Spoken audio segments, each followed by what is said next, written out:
ಯುವ ಜನತೆಗೆ ಉದ್ಯೋಗವನ್ನ ಸೃಷ್ಟಿ ಮಾಡ್ತೇವೆ ಅಂತ ಭರವಸೆನ ಕೊಟ್ಟಿದ್ರು ಚುನಾವಣೆ ಸಂದರ್ಭದಲ್ಲಿ.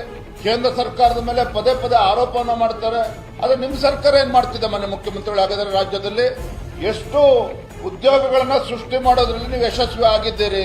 ಕಳೆದ ಬಾರಿ ಸುವರ್ಣಸೌಧ ಅಧಿವೇಶನ ನಡೆಯುವಂತಹ ಸಂದರ್ಭದಲ್ಲಿ ಹುಬ್ಬಳ್ಳಿನಲ್ಲಿ ಆ ಯುವ ಜನತೆ ಪ್ರತಿಭಟನೆ ಮಾಡ್ತಾ ಇದ್ರು, ಹಕ್ಕೊತ್ತಾಯವನ್ನು ಮಾಡ್ತಾ ಇದ್ರು. ಅದನ್ನು ಸಹಿಸಲಿಲ್ಲ ನೀವು. ಲಾಠಿ ಚಾರ್ಜ್ ಮಾಡ್ತಾರೆ ವಿದ್ಯಾರ್ಥಿನಿಯರು ಯುವ ಜನತೆ ಮೇಲೆ. ಕೊನೆಗೆ ರಾಜ್ಯ ಉಚ್ಚ ನ್ಯಾಯಾಲಯ ಮಧ್ಯಸ್ಥಿಕೆ ವಹಿಸಿ ಮುಖ್ಯಮಂತ್ರಿಗಳ ಒಂದು ಅಪಾಯಿಂಟ್ಮೆಂಟ್ ಕೊಡೋದಕ್ಕೆ ರಾಜ್ಯ ಉಚ್ಚ ನ್ಯಾಯಾಲಯ ಮಧ್ಯಸ್ಥಿಕೆ ವಹಿಸುವಂತಹ ಪರಿಸ್ಥಿತಿ ನಿರ್ಮಾಣ ಆಯಿತು.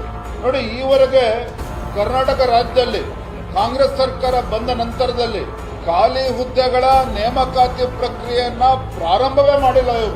ಇವರು ಪ್ರಾಮಾಣಿಕವಾಗಿ ವಿದ್ಯಾವಂತರಿಗೆ, ನಿರುದ್ಯೋಗಿ ಯುವಕರಿಗೆ, ಯುವ ಜನತೆಗೆ ಉದ್ಯೋಗವನ್ನು ಸೃಷ್ಟಿ ಮಾಡಬೇಕು ಅನ್ನೋ ಒಂದು ಪ್ರಾಮಾಣಿಕ ಕಳಕಳಿ ರಾಜ್ಯ ಸರ್ಕಾರಕ್ಕೆ, ಕಾಂಗ್ರೆಸ್ ಸರ್ಕಾರಕ್ಕೆ, ಮುಖ್ಯಮಂತ್ರಿಗಳಿಗೆ ಇದ್ದಿದ್ದೇ ಆಗಿದ್ರೆ ಇವತ್ತು ರಾಜ್ಯದಲ್ಲಿ, ಕರ್ನಾಟಕ ರಾಜ್ಯದಲ್ಲಿ 2,85,000 ಹುದ್ದೆಗಳು ನೇಮಕಾತಿ ಆಗದೇ ಖಾಲಿ ಉಳಿಯುವಂತ ಪರಿಸ್ಥಿತಿ ನಿರ್ಮಾಣ ಆಗ್ತಾ ಇರಲಿಲ್ಲ.